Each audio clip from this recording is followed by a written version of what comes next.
Hello everybody, welcome back to another video, and speaking of, thank you for clicking on this video, because today we will be reviewing the Jurassic World Survival Gigantic Thrasher's Torvosaurus. Now this is a species that I haven't seen any pictures of or any reviews of, and for good reason. I checked the release date on this guy, and I actually got him before he even came out, which is pretty crazy. So yeah, this is an early review, so let's get straight into it. First, let's take a look at the packaging, which I gotta say, I love the Jurassic World Survival packaging. It's just very simple, but also really cool. I like the forest in the background. I don't know why, but I just really love this T-Rex render. It just looks really good. And on the back here, we just have, a render of the Torvosaurus, which I'm not gonna lie, I think the render looks worse than the actual figure. But yeah, that is pretty interesting. So, without further ado, let's actually take a look at the figure now. Okay, so just first impressions, this guy looks very unique and good. I just really like the way he looks. I think the first thing we will take a look at is just the action features, because there's two buttons on this guy.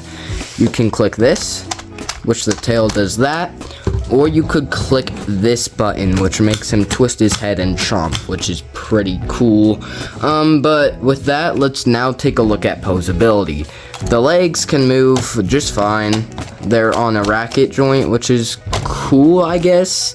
The feet can swivel, absolutely no painted nails. It looks awful with no painted nails, especially with the white paint.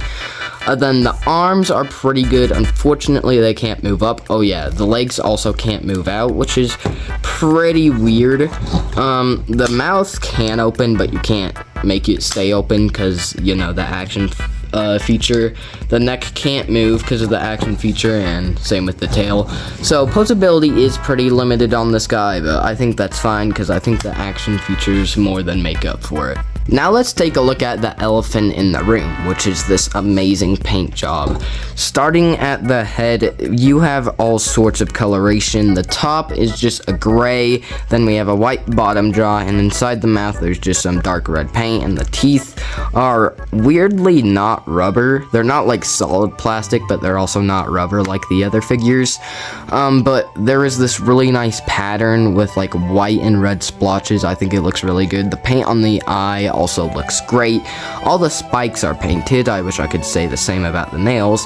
As you can see, the gray slowly leads out into this really pretty white, which looks cool.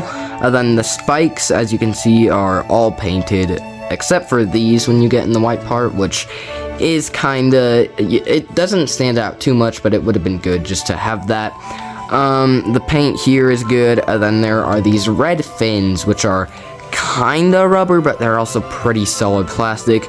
It looks like you can move the tail here, but you actually can't. So yeah, overall, I think the paint job on this guy is good, and it just stands out a lot. Now let's take a look at this amazing sculpt. There's a lot of nice details. Mattel never disappoints with the sculpt. As you can see, there's also some nice detail on the mouth and everything. Oh yeah, I forgot to mention this with the paint, but this part is not painted, the little skin flap, which is pretty disappointing. But as you can see, the detail is great all throughout the figure. There are these wrinkles. Yeah, I think it looks really, really good. I like all of the skin wrinkles on the legs. It just looks great and really stands out. And even on the underbelly, I think this is some of the best sculpting on the underbelly we've gotten in a while. Especially this texture. I really like the way it looks, especially at the tip of the tail. I think that looks really, really nice.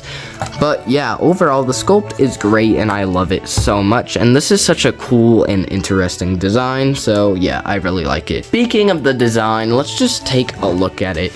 I think I really like just the thick neck that it has going for it. I think that just adds a lot of character, and I think it looks really cute when you look at it from head on. And yeah, I think this guy looks great. The design is just so good. I love these little crests here. Of course, it's not paleo accurate, but it's a Jurassic World figure. We can get past that. Yeah, the spikes are cool. I feel like at the tip of the tail, I really like these, but they might be a little much. I don't know. it just kind of looks really cartoony, but I guess that goes along with the figure, so it's not that bad of a thing. As you can see, we also got this on the arms, which I think looks cool. I wish they were painted red though, just to go along with this. And yeah, overall the design is great, and the spikes even go down here, which is really, really cool. So yeah. But now let's talk about the overall verdict of this figure, which I really like this guy. He is $27, which is a little steep, but with the amazing paint job, sculpt, and action features, I think it more than makes up for the price. And yeah, this guy looks great. I would recommend him to any collector. But anyway, if you guys like this video, please like and subscribe. And I also want to say I have plenty more of Jurassic World Survival reviews coming out soon, so yeah, get excited for those.